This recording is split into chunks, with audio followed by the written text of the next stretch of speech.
And this morning, joining us here in our Asia Edge studio is a man that CK Chow succeeded, the former chairman of the Hong Kong Exchange. Ron Arculli is back with us. Ron? Good morning, sir. How does it feel now that you're no longer chairman? You're going to take it easy? You're still on the board. Still on the board. I've got other things on my plate, so I hope I have a little bit more spare time. Yeah, a little bit more spare time, do some reading, some long walks on the beach. No, because I've taken on a new job that's outside of Hong Kong. I've been made a trustee of the IFRS Foundation, which has oversight over the due process of the International Accounting Standards Board that sets the accounting standards for listed issuers. Oh, very interesting. So there's 4 meetings a year that goes around the world, once in London and the other 3 all over the place. Now, you're still on the Hong Kong Exchanges board as well for another year. Board, yeah, reputedly one of the hardest boards to manage. How do you think you did in those 6 years? I don't know. Ask my fellow board members, but I think from my perspective, I think I got total support from them. We had very open, very frank discussions, and I think that's really the only way to go. And after all the pros and cons, you've got to make a call. Right. Well, 6 years, you were the chairman of the Hong Kong Exchange. You did a lot during that time. You lured a lot of foreign companies to list on the Hong Kong Exchange, saw a lot of record breakers, including AIA, Ag Bank. How do you think you want to be remembered, Ron? Well, I don't think I need to be remembered as such, but I think it was a period of history of the world where you went from euphoria of 06, 07 to the depth of depression from 08 onwards. And indeed, even today, with a number of the Western economies still kind of struggling. And, obviously, China and, the emerging economies are the world's growth engine today. So you have this still very delicate balance with Europe still a bit of an open question, elections coming on, major elections in France, in the US. And, all this makes for volatility and uncertainty. Yeah, well, during the board meeting yesterday to elect CK Chow, there's this continuing talk about the quality of listings, how the Hong Kong Exchange wants to improve the quality of companies that come to market. Do you think that it's dropped over the years, in recent years? I mean, didn't we have that Rishaad incident where basically, retail investors and mom and pops couldn't buy in?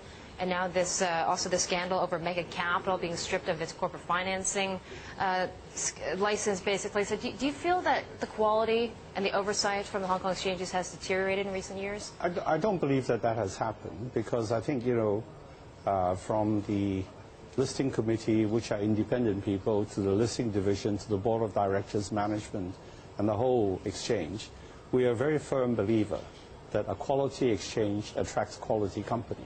And we've been doing that. And also, from the SFC perspective, they run a pretty tight ship. So as we process IPO applications, they really have an oversight over our process, right. Which is done by the listing committee, supported by the listing division. So, we do say that, the professional advisors of an IPO candidate obviously have to do their job as well. It's buyer beware. Can be MTR, as you say. Well, buyers beware as well, but obviously they're also entitled to expect that the experts, are doing their job properly. Right. They also expect that management and ownership can give adequate and accurate information about the company. Yeah, well, one more question for you, Ron, before I let the rest of the gang join in on the conversation. But we had a Hong Kong investor here Monday when you were about to step down, Francis Lin, and his complaint, I know you'll remember very fondly, but his one complaint is that in recent years, some of the IPOs in the city, some of them still aren't trading back at those IPO prices. So he's thinking as an investor, looking at the chairman of the Hong Kong exchanges, maybe you didn't choose the right companies to list in the city. How do you respond to that criticism? I don't think we either set the price nor the IPO. It's actually the market that does that. So it's the underwriters, the sponsors that do that.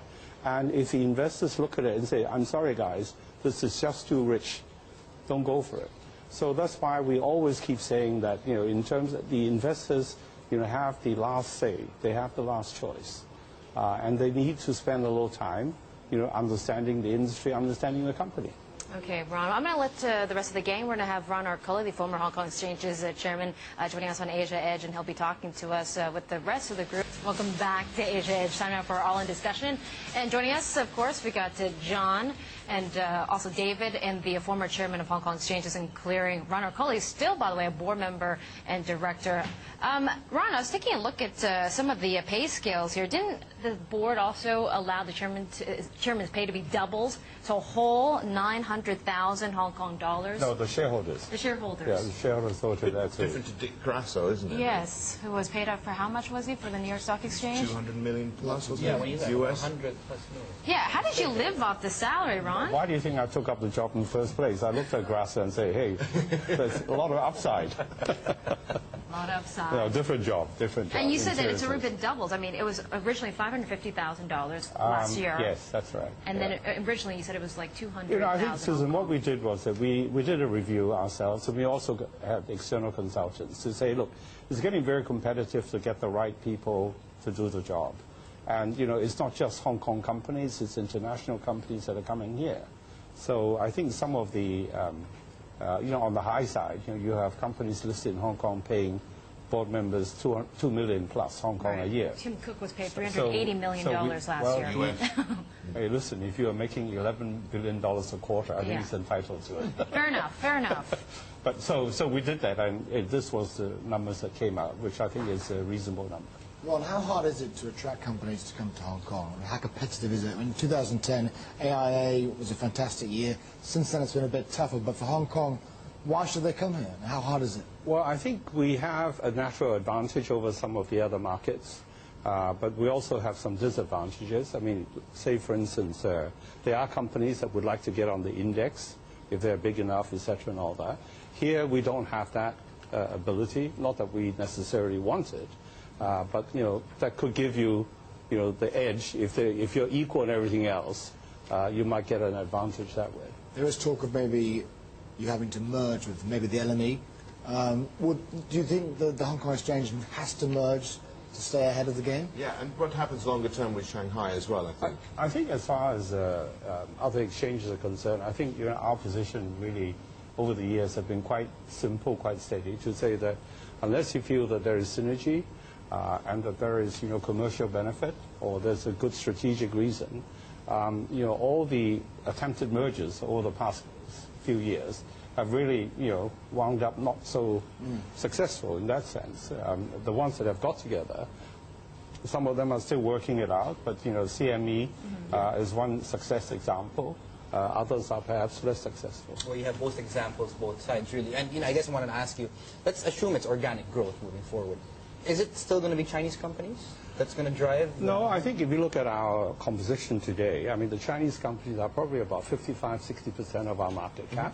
But the international companies are close to 20%, I think 17–19% of our market cap. So it's a good mix, bearing in mind our international investors are about 45%. Yeah, I Ron. want to get back to Shanghai because you didn't answer that bit. How does you know, the Hong Kong Stock Exchange stay ahead of Shanghai, and can it indeed compete? I think Hong Kong has always prided itself in being international. And I think this is the way that we need to go.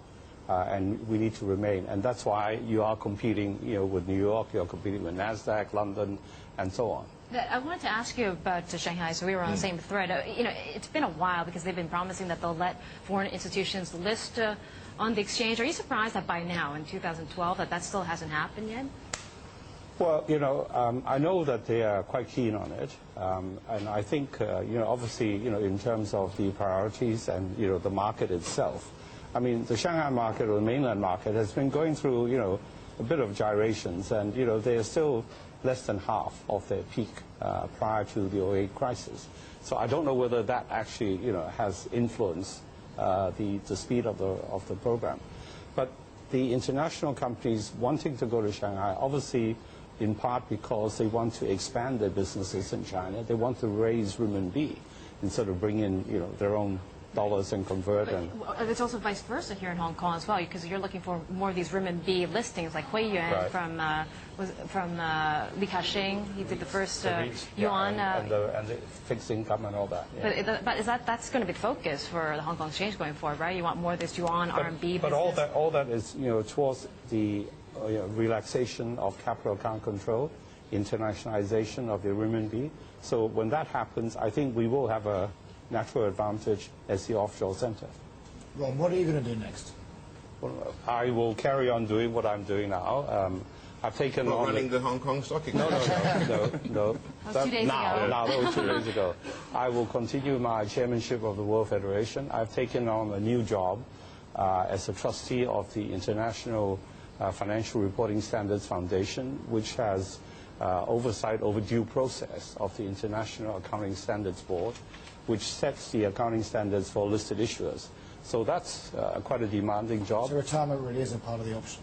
No, not yet. Ron, Not also yet. just one sort of question. What would be, again, the last 6 years of the head of the Hong Kong Stock Exchange, which was the worst day? And, we can even say the most memorable day that you had. The most memorable day was probably, when we hit $210 billion turnover. Wow. The worst day, I can't actually think about there being a worst day other than perhaps when Lehman Brothers happened. And the team had to go into top gear literally within a matter of minutes and hours to make sure that the whole settlement process worked out properly. And, to their credit, we're still unwinding the process, but nothing untoward happened in Very quickly, the effect, the political changes taking place in Hong Kong, plus, of course, did you ever feel the breath of Beijing down your neck? No, Beijing has always been very supportive of Hong Kong. Together with Shanghai and Shenzhen stock exchanges, we have regular talks, work very close together. And the other part of my question, of course? Politically changes here. I don't think the new administration that's coming in is going to, make any major changes in the financial markets. Obviously, in terms of the enforcement of it, clearly, any government would be interested to make sure that if something goes wrong, the right action is taken. Ron, thank you so much for that, Ron. I hope you still stop by when you have some time. You'll be here in Hong Kong anyway, won't you? I'll be This here is in home. Hong Kong, yeah. Good to see you. Do we call you now Ron Arculli from the World Federation of Exchanges and the chairman there? No, don't say that. Otherwise, somebody will say, where can I trade? We just call you that then. Yeah, sure, next. Ron, Thank you, thanks. Ron. Thank you.